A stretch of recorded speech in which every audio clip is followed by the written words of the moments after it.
के जंगल में सर्दी पड़नी शुरू हो गई थी। उसी जंगल के सभी पक्षी सर्दी के मौसम के लिए दाने इकट्ठे कर रहे थे, लेकिन टुनटुनी चिड़िया लकड़ियाँ इकट्ठा कर रही थी, क्योंकि वो ठंड आने से पहले अपना लकड़ी का घर बना लेना चाहती थी। एक दिन टुनटुनी चिड़िया सुबह सोकर उठी तो वो देखती है कि बाहर बर्फ पड़ रही है। कितनी ठंड बढ़ गई है। मैंने तो भोजन जमा किया ही नहीं, अब मैं क्या खाऊंगी। चलो आज का दिन मैं कैसे भी करके गुजार लेती हूँ। कल से मैं भोजन इकट्ठा करने जाऊंगी। लेकिन अगले दिन भी बर्फ पड़ना कम नहीं हुआ। कई दिनों तक लगातार बर्फ गिरती रही।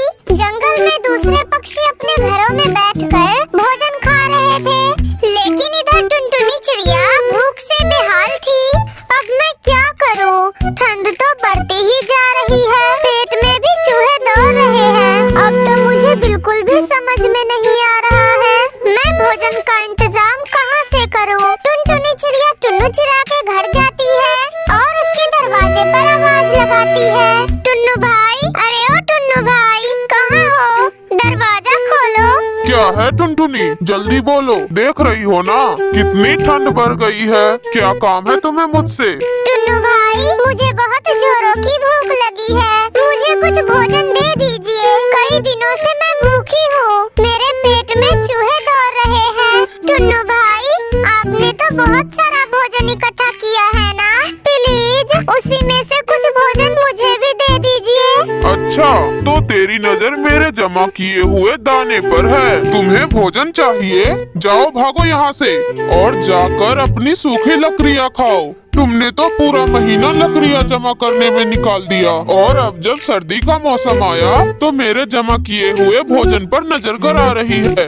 और अगर मैंने तुम्हें भोजन दे दिया तो फिर मैं क्या खाऊंगा? टुनटुनी चिड़िया उदास होकर वहाँ से चली जाती है। टुन्नू चिड़ा से उसे यही उम्मीद थी। फिर टुनटुनी चिड़िया बंटी कबूतर के घर जाती है। आओ आओ टुनटुनी बहन, घर के अंदर आ जाओ। बाहर बहुत ठंड है, ठंडी हवाएं चल रही है। इतनी ठंड में तुम घर से बाहर क्यों निकली हो टुनटुनी? बंटी भैया, मुझे थोड़ा सा भोजन दे दो, मुझे बहुत जोरों की भूख लगी है। जंगल में कहीं भी भोजन नहीं मिल रहा है। लेकिन टुनटुनी, तुम्हें तो पता ही है ना, हर ठंड में भोजन की बहुत कमी हो जाती है। फिर तुमने भोजन जमा क्यों नहीं किया? अब मैं आपको क्या बताऊं बंटी भैया, लकड़ियाँ इकट्ठा करने के चक्कर में मैं तो भोजन इकट्ठा करना भूल ही गई। कोई बात नहीं टुनटुनी बहन, मेरे पास बहुत सारा भोजन है।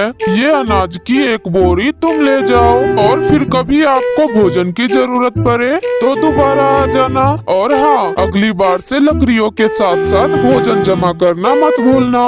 आपका बहुत बहुत धन्यवाद बंटी भैया, अब मैं चलती हूँ। टुनटुनी चिड़िया ने आज कई दिनों के बाद पेट भरकर अनाज खाया था। दाने खाने के बाद उसे नींद आने लगी और वो आराम से अपने लकड़ी के घर में सो गई। उसी रात जंगल में बहुत तेज तूफान आ गई, सभी पक्षियों के घर टूट गए।